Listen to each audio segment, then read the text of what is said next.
Welcome everybody to today's episode of the Great Birth Rebellion podcast, where we grapple with current research and historical knowledge to help you get the best out of your pregnancy, birth and postpartum journey. My name is Dr. Melanie Jackson at Melanie the Midwife. I'm a clinical and research midwife with my PhD, which is why I send out a weekly email which contains the resources that we use to create every single Great Birth Rebellion episode. You can join the podcast mailing list at melaниethemidwife.com. Our Great Birth Rebellion premium members also get access to podcast transcripts, additional resources, the Ask Mel a Question button, and an exclusive monthly Ask Me Anything episode where I answer listener questions. That said, let's get into it.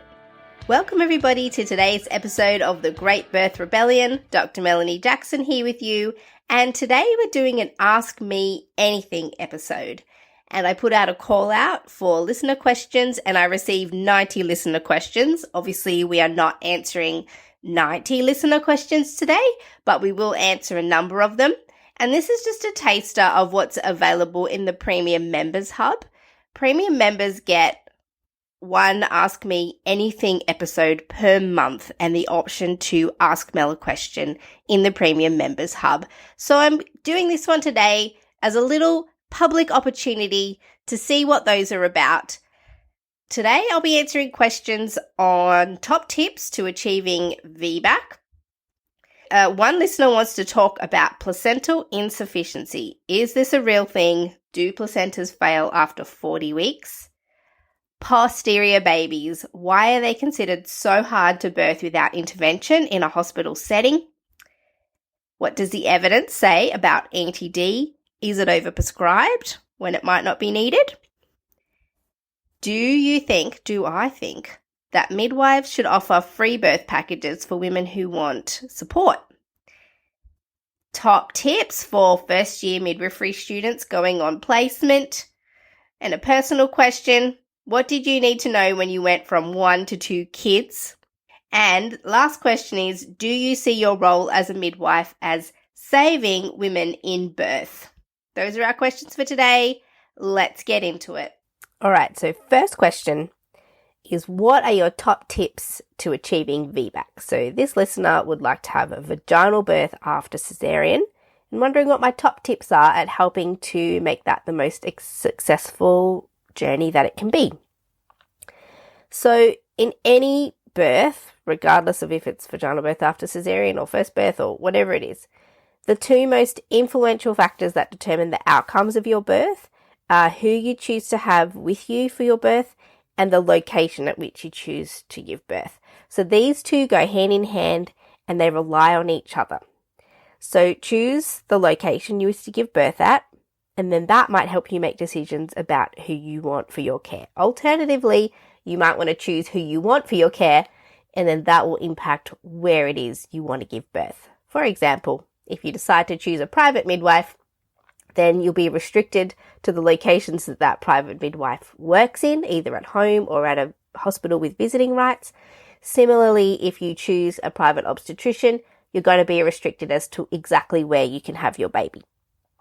And if you're choosing to go to hospital, depending on which hospitals you might be choosing or what are in your location, you could be restricted as to who can be with you.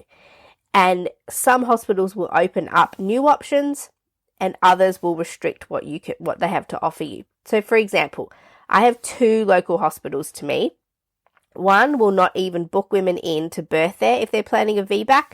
And so if you choose that location hoping for a VBAC, then the chances are is you're not going to get one there. Alternatively, the other hospital that's close to me has a midwifery group practice program where women get a team of known midwives to care for them through their pregnancy. And that particular facility allows midwives to care for women who are planning VBAC. So thinking early about where you want to give birth and discovering what your local services are like with regard to VBAC options is my first top tip on how to achieve a VBAC. The next tip is choosing a care provider that aligns with your plans and who's comfortable and confident with you planning a VBAC. And with that, I'll also qualify to say that if you've already chosen a care provider and then since discovered that that care provider or the team that you've got planned for your birth is not supportive of your plans and they're saying things like, oh, well, we'll see what happens, or even if you have a feeling, because that's your intuition telling you that something is off. If there's something in you that doesn't believe that your care providers are on your side and that they're advocating for you, then it would be wise to tap into that and see if you can make a courageous decision to change your care team to people who feel like they are on your side. Because the two most influential things that are going to change the outcome of your birth is where you choose to give birth and who you choose to give birth with. Now, obviously, your birth location and care provider choices can open up and limit your options. And so this is the same regardless of who you choose. So the strategy with VBAC would be to try and open up as many options as possible so that you can adapt and roll with your plan. Now, if you're choosing to go to hospital, firstly, get a doula, because if you can't access a model of care that you want with midwives, your doula is going to be a source of support and advocacy and that continuity that you'd be missing out from the system. And then try and access continuity of care, which means that you would have the same care provider with you through your pregnancy and birth and afterwards. So for the purposes of VBAC, ideally this would be a known midwife, but there are also some fabulous obstetricians who support VBAC. In fact, I personally know obstetricians who support women who are planning VBAC for their 4th and 5th babies. So these women have had 3 or 4 previous cesareans. So that's what I mean about doing early research as to what options are available specifically to you. I really acknowledge that accessing care services as it is already difficult, and it becomes more challenging when you start looking to plan a VBAC. What's also really important to know is that if you're planning a VBAC in hospital, the current statistics for VBAC success in hospitals, which is from the recent 2023 Women's and Babies report here in Australia, is that most mothers who had a caesarean section had a repeat caesarean section. So that was 87%. 87% of women who went into hospital who had a previous caesarean section came out with another caesarean section. Now, these statistics are reversed if you hire a private midwife or if you plan to give birth at home. And you'll see these stats in the research papers that are in the resource folder. So if you're on the podcast mailing list, you'll have access to all of those resource folders. And you'll see the research shows that women who plan to give birth with a private midwife or at home will have an approximately 85% chance of having a vaginal birth. So if we're looking for top tips on achieving VBAC, my top tip is to pursue a private midwife or midwifery care in a setting that is supportive of your preference to have a VBAC. What we do know is that if you go into hospital and have standard care, your chance of having a repeat caesarean section is 87%. So that is my top tip, is select a care provider and a location that's going to optimize your chance of having a VBAC. And my last tip on this is to listen to the VBAC episode of The Great Birth Rebellion, which we did with Dr. Hazel Keedle, and that's episode 7. It's called Birth After Caesarean, and Hazel Keedle has also written a book on this called Birth After Caesarean. Those are my top tips for achieving VBAC. All right, next question. Please talk placental insufficiency. Is this a real thing? Do placentas fail after 40 weeks? Okay, yes, great question. And in this question, there are actually 2 questions. The first is placental insufficiency a real thing? And the second is, do placentas fail after 40 weeks? And you'll be surprised to know that the 2 are actually not really related at all. So let me explain. So to answer the first question, yes, placental insufficiency is a real thing, but it's not what happens to placentas after 40 weeks. So placental insufficiency actually occurs during the early stages of placental development where there is poor placental development. And that's the simple way to describe it. There are way more technical terms, so I apologize to the health professionals in the room, but placental insufficiency describes pathological placental development where the blood vessels and implantation into the uterus and the function of the placenta means that it doesn't function properly from the beginning. And this can be seen on ultrasound assessments of the placenta, and more the technology is getting a lot more accurate as it changes, where it can identify actual blood flow capacity through the placenta. So if you have placental insufficiency that's being diagnosed, we know that babies are more likely to have poor growth. It's also a factor in preeclampsia development, and it can lead to some other things. So placental insufficiency is actually an early stage placental problem that flows on to the rest of the pregnancy rather than something that develops late in pregnancy.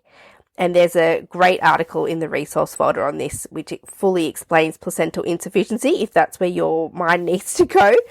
Now, to answer the second part of the question about do placentas fail after 40 weeks, and I know you were probably asking this was the main question, is do placentas fail after 40 weeks? Because, and the reason I think this person's asking is that there's a habit of hospitals to induce women who go beyond 40 weeks pregnant.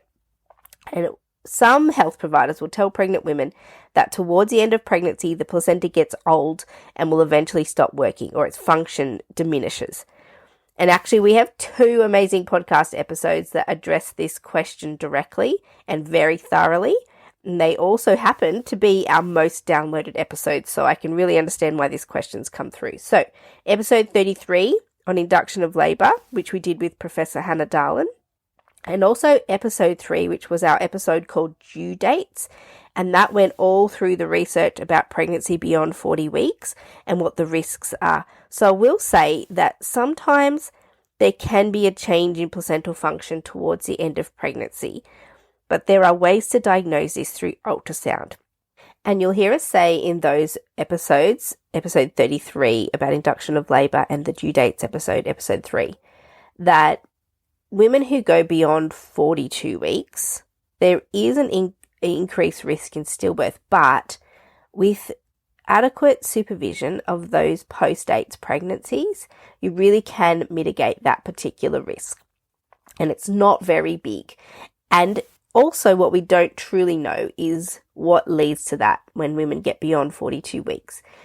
So I will say that sometimes there can be a change in placental function towards the end of pregnancy, and there are ways to diagnose this with ultrasound, and that's certainly what I do to help my clients who are going beyond 42 weeks. We have ultrasound assessment.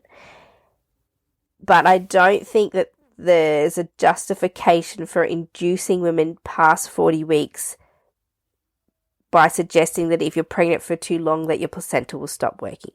And I know that's a really simplistic way to answer this question, but if you go ahead and listen to the details in episode 3 and episode 33, I think that's where you're going to find your answer about do placentas fail after 40 weeks. All right, next question is about posterior babies and why are they considered so hard to birth without intervention in a hospital setting? Great question. So, a posterior baby, if you've not experienced this before, if you imagine when you're standing up and you're giving birth, when your baby comes out, your baby will actually be facing your bumhole and be looking at whoever is behind you. That is an anterior baby. That's a baby that's facing the right way. Well, the right way, in inverted commas. A posterior baby is facing the other way. So if it was to come out, would be looking at your pubic hair. But that's the way they're facing. So the baby's back is lying up against your back instead of the baby's back lying up against your belly button. So that's a posteriorly positioned baby. And the question is why are they considered so hard to give birth to without intervention in a hospital setting? So in a hospital setting, birth can sometimes be assumed to progress in a linear pattern where your cervix is expected to dilate evenly and all the way around and opens in regular increments at around 2 to 3 centimeters per hour, and it's expected that your contractions progressively get stronger and closer together and that they should mimic a regular pattern. Now, the problem comes in with posterior babies because often the pattern of labour is different when a baby is positioned in posterior position. So posterior labours, they just don't really fit the expectation that some care providers and some hospital policies might have about how your labour should be progressing. So generally speaking, and this applies to some posterior labours but not all labours are unique, but posterior labours can be identified mostly because they seem to have a different labour pattern. Of the women that I've supported with posterior labours, they have found them to be more painful, and there can be particular sore spots where the baby gets wedged against a bony part of the pelvis, those bony prominences. And posterior labours, they have lots of lulls and drawn out moments through the labour where they feel like they aren't going anywhere. And sometimes the labour pattern can be erratic and just unpredictable. Sometimes there's like a big contraction and then a small one and then some close together and some further apart. And sometimes as the baby rotates, there can be heart rate changes for the baby and they can show big peaks and sometimes some big dips. And I certainly experienced this at a birth recently where the heart rate started to drop and it was worked out that the baby was doing a rotation from being posterior and it was coming into an anterior position and the baby's heart rate improved once it was anterior. The other thing is that sometimes with posterior babies, women can get an early urge to push before their cervix is fully open because the part of the baby's head that maybe activates the urge to bear down can be triggered before the cervix is completely out of the way simply because of the position of the baby. And that's not to say that there's anything wrong with a posterior labour pattern. It's just these are the characteristics of a posterior labour. And because the woman's body knows that there's some work to do to rotate the baby, it's almost like it's creating a labour pattern that might facilitate that. So yeah, a posterior labour pattern is not necessarily pathological, but it does divert from the pattern that many hospital services will be comfortable with.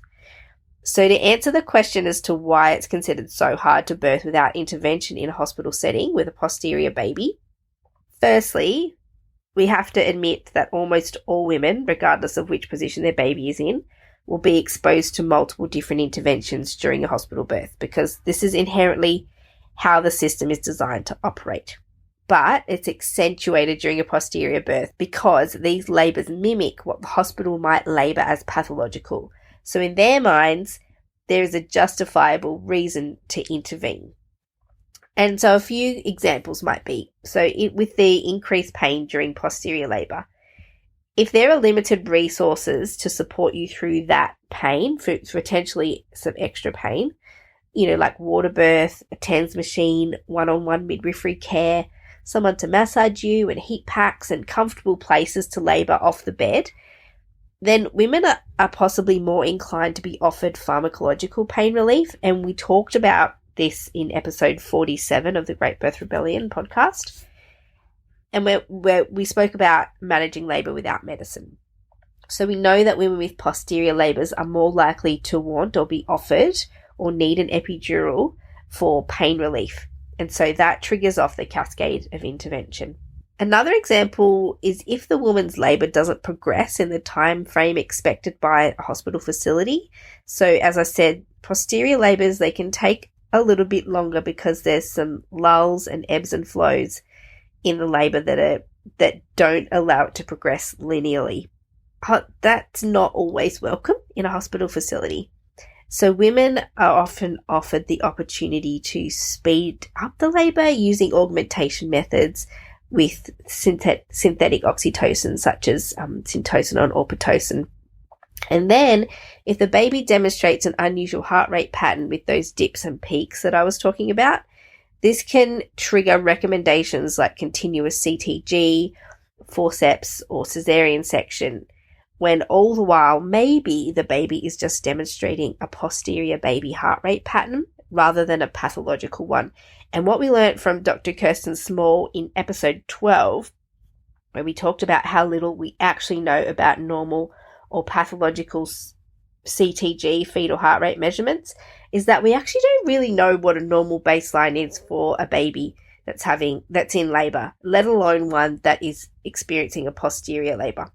So, in short, a posterior pattern diverges from a labour pattern that many hospitals would consider normal. And when things aren't within their definition of normal, the solution is to intervene. So that's why it's so hard to have a posterior birth or labour in hospital without intervention.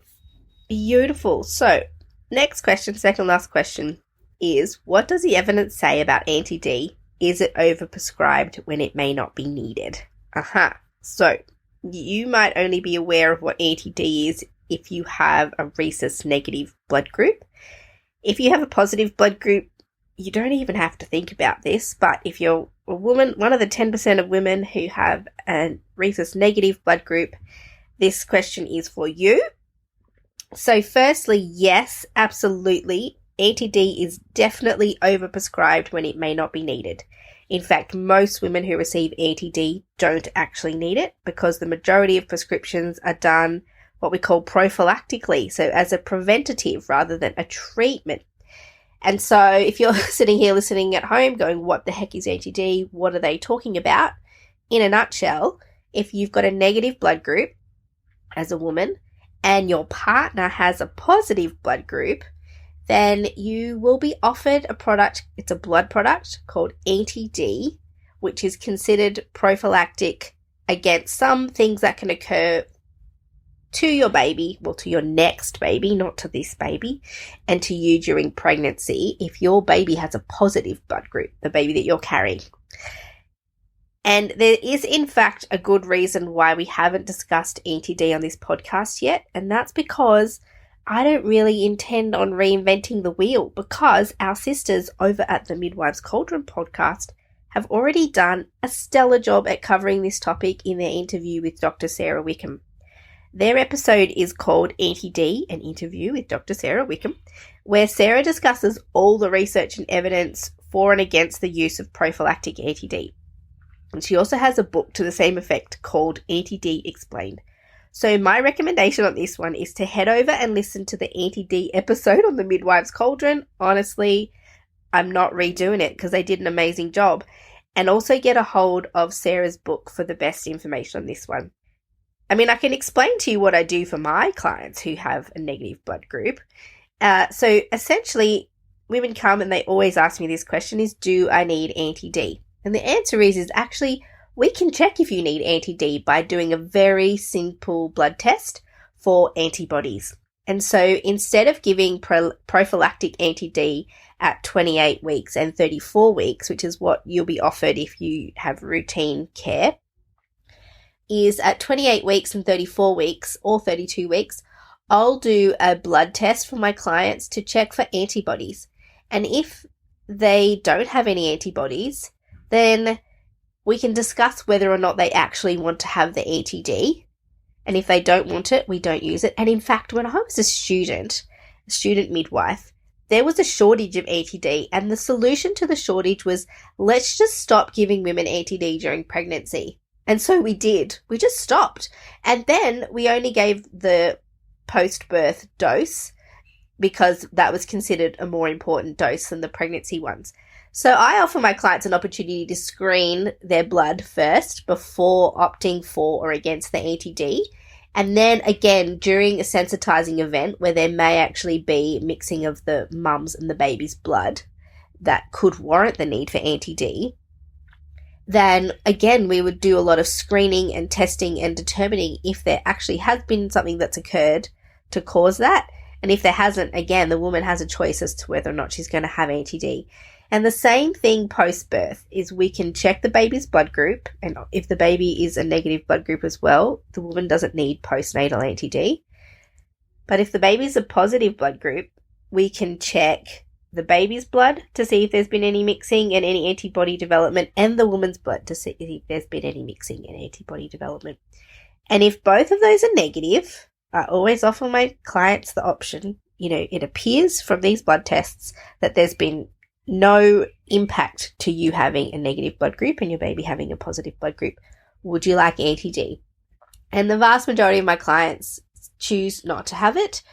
That's just my experience and the education that I give my clients. I always refer them to the Midwives Cauldron podcast episode and to Sarah's book to aid in their decision making.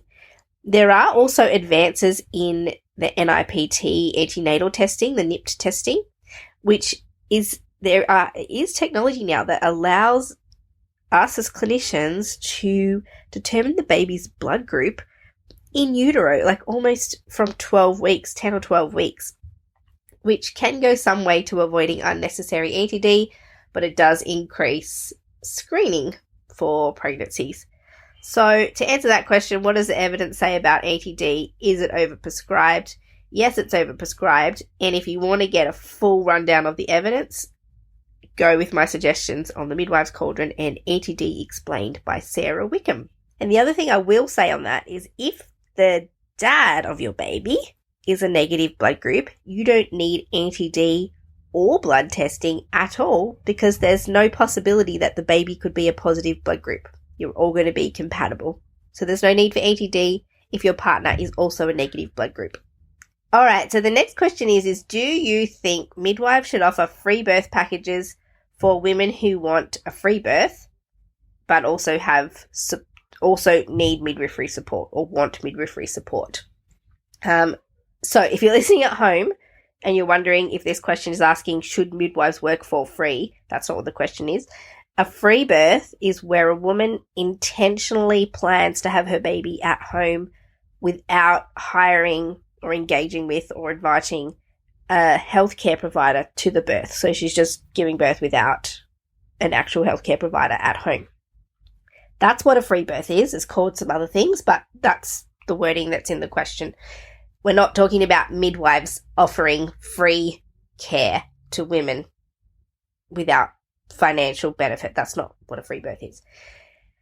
And so this is a bit of a jumbled question, and I'm going to go a little bit all over the place with it. And I think a whole lot of what I'm going to say might not make sense to many of you because this question is unique about free birth and home birth, and some women and practitioners are in that world and understand the jargon and the politics of it. And I'm going to speak to some of the political issues that I can't really fully explain in this episode. But if it's piqued your curiosity, we have actually done a number of podcast episodes in the past which spoke about some of these things, and they might offer a helpful background. So episode 8 is called Giving Birth at Home, and this was done with my friend Amy Aroha, and we spoke about home birth and free birth. Then there was episode 53 called Private Midwifery in Australia, which talks about some of the political and legalities around private midwifery in Australia. And more recently, we did that episode with ABC reporter Charlotte King. And so those is what I've covered so far about home birth and free birth on the podcast. But I guess my question here is if you've got a midwife on standby, I think maybe what the question is asking is, can women plan a free birth and then also have a midwife waiting in the wings to be called on if needed? So I'm not sure if that was the intention behind the question, but my question is if you've got a midwife on standby, are you truly in the mindset and intention of having a free birth? If there is a midwife in waiting for you, then it seems as though it's clear that you've identified that your preference is that there is the presence of a healthcare provider and a skilled healthcare provider, that you see that to have some value. So do you really want a free birth or do you want a midwife? Because free birth is more than just giving birth with the midwife in the other room or waiting outside.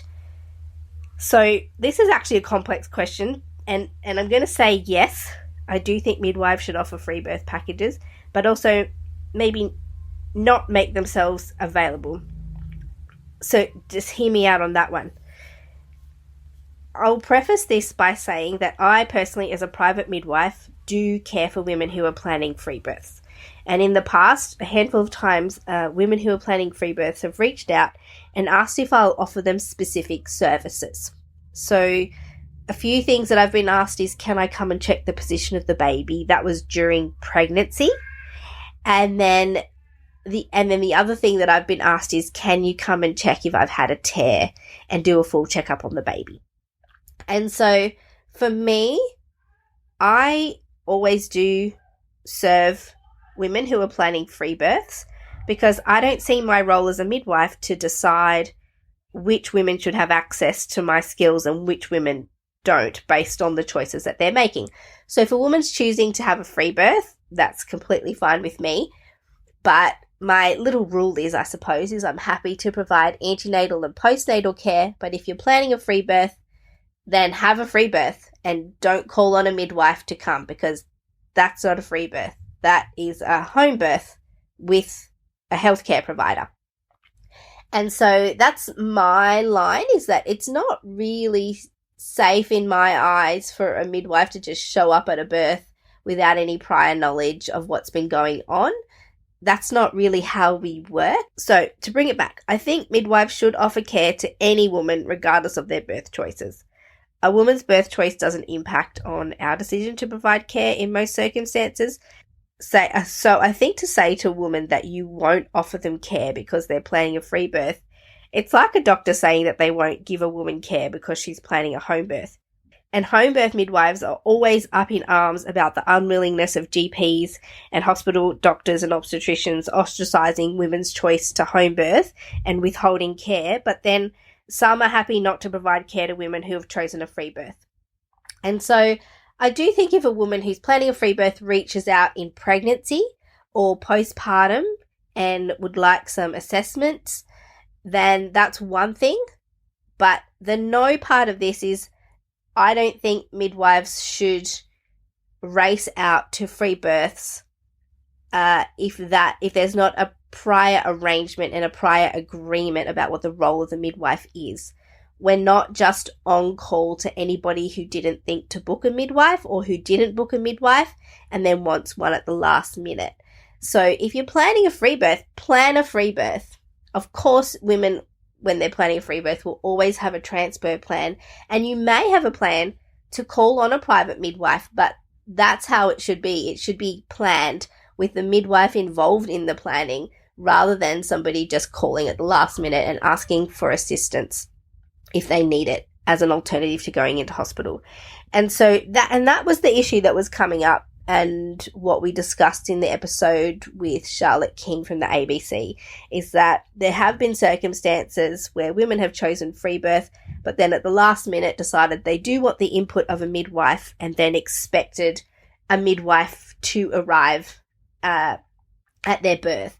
And so I don't think it's fair to assume that private midwives will just show up to a free birth on a whim, but I do think it in consultation with each other, the midwife and the women can make a plan for how their engagement might work. So yes, I do think midwives should offer support to women who are planning a free birth, but that it should be done with pre-planning and preparation. Oh, look at that. I said that was the last question, but it's not. I've got one more. It's a super quick one. So, tips for first-year student midwives who are going on placement. Okay, oh my gosh. Okay, please, if you want to be a midwife, go for it. We need more midwives. Student midwives, you're amazing. Tips for a first-year midwife going on first placement. Here's my tip. It's one paragraph. Adopt a craftsman's mindset or a craftwoman's mindset. So, a craftsman's mindset asks, what can I learn and what can I contribute? If you approach your placement with keeping your focus on what can I learn and what can I contribute, you will have a productive and enjoyable placement, because you're going to filter out the negativity that you might see and filter out any bullying or things that you see that are upsetting, and focus on what can I learn, what can I contribute. And if you speak to Jo Hunter, who's a private midwife and was also a student at some stage, she talked about how she used to say to herself, just be kind. And I used to say to myself, what can I learn? What can I contribute? And if you want to go deeper into this idea of the craftsman's mindset, I would suggest reading the book by Cal Newport, which is called So Good They Can't Ignore You. And this talks about all the joy of the craftsman's mindset. And this is where you're going to become a brilliant midwife if you adopt the craftsman's mindset and also potentially buffer yourself from the challenges of being a midwifery student. All right, everybody, that was today's episode of the Great Birth Rebellion podcast, and the only episode that I'm going to offer on the public sphere for asking listener questions. If you loved this episode and you want to hear more of the Ask Me Anything episodes, feel free to join us in the Premium Members Hub, where I do a Ask Me Anything episode once a month and answer your listener questions. Thanks for being here today, and I will see you in the next episode of The Great Birth Rebellion.